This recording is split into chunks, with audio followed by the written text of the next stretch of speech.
It's a jam-packed Thursday night review of multiple sports and multiple algorithms. We got a million things to talk about. Let's have some fun. I did a video about a bunch of wagers, a bunch of bets. If you had $100 bankroll or a logarithmic derivation of thereof, if you had any amount of money and you wanted to risk, say, anything off a base $100, I made a bunch of picks today in both football and college basketball and hockey, all together to have some fun. The end result, if you want to know what the bottom line was, is you would have made 21% on your money if you did exactly what I said. Uh, and you would have really flirted with a potential big payout. Florida lost in a shootout. If the Panthers had won, you would have made 180% on your money. Would have been much, much better day. But so sad they lost in the shootout. Vancouver was a big miss. But anyway, we're going to talk about all that.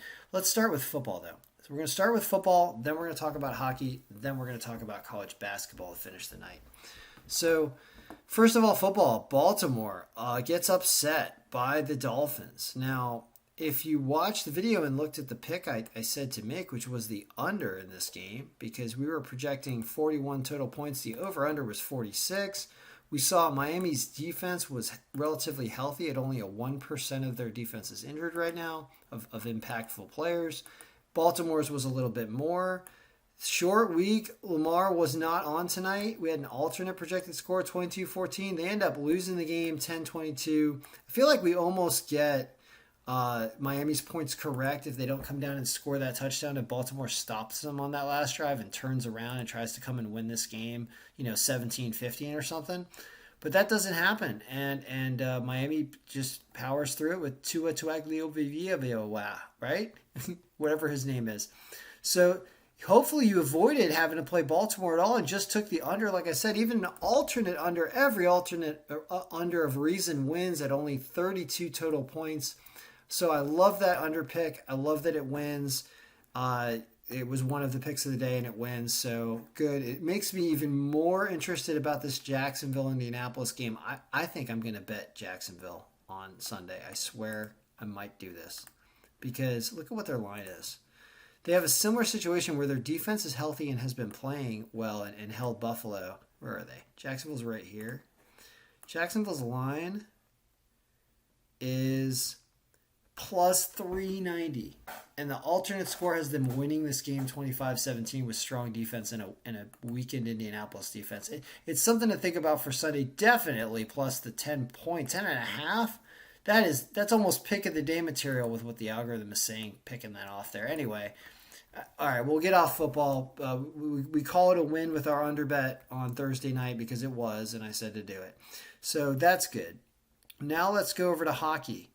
Hockey, we go 5-6, which is not that good, but hockey is tough. But a lot of the games I said to play won on our round robin. Edmonton, underdog, comes back to win 5-3. Good for them. Calgary loses. Luckily, I said stay away from it because the line wasn't good, even though it was the fourth pick of the day, so hopefully you stayed away. LA, number one pick of the day, wins by shutting out Ottawa. So look at the point projections for Ottawa right there, being around 0, and that's what they put up. So that's a win, even though the over does not hit. Islanders, Jersey game was too close to call, and New Jersey wins, so it's a loss, but I said stay away because the margin was too low. Florida, heartbreaker. Post in overtime for Barkov. 2-1 shootout lead goes down. So sad, so sad. Huge swings the other way if Florida had won this game. Feel like you had the money on the better team. They just didn't win. Get ready to feel that a lot in hockey. It's a tough game of bounces sometimes. So sad loss, but what can you do? Washington wins against Detroit. Low margin, but they do win 2-0, lower scoring game. New goalie. A rookie goalie comes in, pitches a shutouts first game. Look at that. Fucale. No goals against the Fucale. Nashville and St. Louis. Underdog Nashville line. Going back to the bet the underdog strategy, look at that. Pays 165. They come back and win this game. It was a toss-up game anyway, right? San Jose, Winnipeg. Slight margin for Winnipeg. They win by more than a few over a San Jose team with Reimer in net. Vancouver and Colorado, biggest miss of the night, and everything we've done is this game. We had Vancouver. Why? Well, at least it was a low margin. We should know that it was a little low. It's because the money line was so good. No, destroyed. No, McKinnon didn't matter. This is a bad pick by the algorithm, so we got to watch that. When teams go into Colorado in the thin air, we got to watch that. So keep an eye on that. That sucks. Minnesota and Vegas goes barely to Vegas. Was basically a toss-up game, but because this wasn't a good line for Minnesota, we said stay away.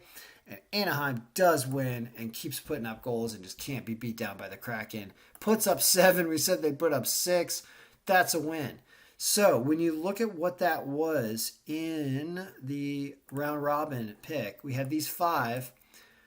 Florida goes down a shootout. Vancouver, bad pick, right? And look, they were already up at 176 on the newer lines. It's amazing if you could have got that.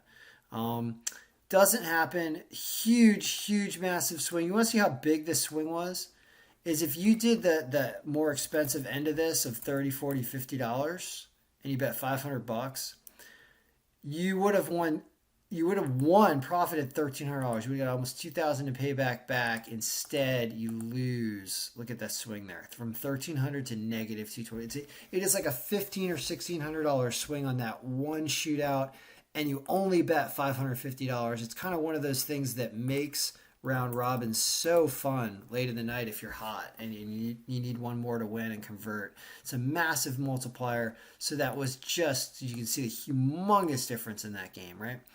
Now let's talk about college basketball. So I said bet a bunch of the favorites up top to win that were at home. Well, let's go take a look at what happened with the college basketball file today.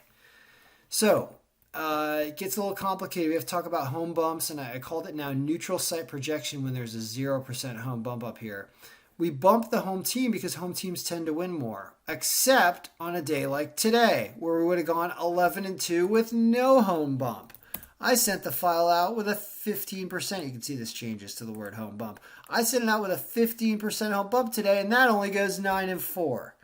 Son of a gun. That now you start to learn how the home bump can really screw with you. And if you'd gone to 20, we actually would have been right because CSU Fullerton lost to San Jose State. So you at least would have been 10-3.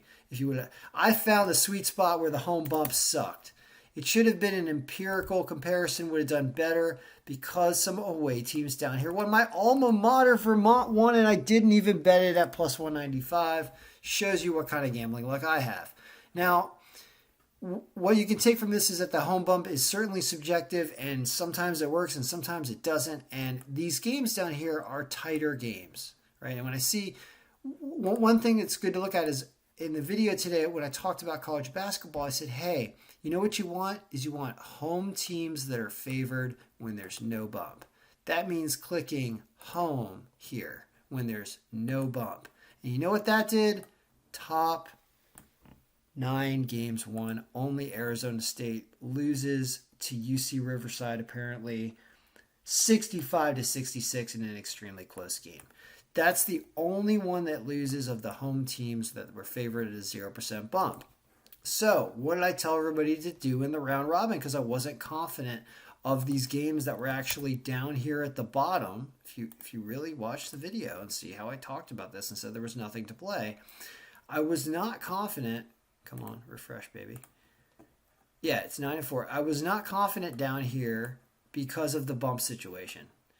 And sure enough, it was ugly there. We should just left it at 0. But it doesn't matter because, even at 15 where I sent it out, I said take the top 8 to win on their terrible lines. And I have connected the round robin file to that. And this is what that was. And they won. And you doubled your money. So when you add everything up, you got this $55 you wagered on hockey that only paid $32. You lost $22. You had the under in the football game for $25, and you had the round robin that made $20 profit in basketball, and you end up with $20 overall. You make $20 overall on your $100 bet, you make 21%. So that is a long extended explanation of where the best picks were. Vancouver's a loser. We'll try not to do that again, but everything else was pretty darn good on a rather predictable, reasonable day. On a day where the NHL algorithm only goes 5 and 6, you still manage to find a 3-2 winner set at reasonable lines, and there wasn't really anything you missed, right? And one could argue that Florida was not at a good enough line to even take, even though we had them as the number 2 pick of the day. When you see teams at underdogs like this, just like with Calgary, it's not worth it. I mean, I can say that about LA too, but LA was the number 1, and I don't know. I'm talking out of both sides of my mouth, but it's a pretty interesting day. So we'll be back at it tomorrow with 2 of these 3 sports: hockey and college basketball. And I'll be keeping on. So hopefully you had a good day. Hopefully you bet the under in the football game, and hopefully I stressed that enough in the video, because man, your alternate under on that game, gosh, you could have got something like below. You could have done what this score said here, and go below 41 when they said you could have taken an alternate under below 41 or 41 and a half, and probably got almost 2-1 on your money. And it was obvious in a game that ends up only putting up 32 points. So, all right, good luck, everybody. May all your picks be winning.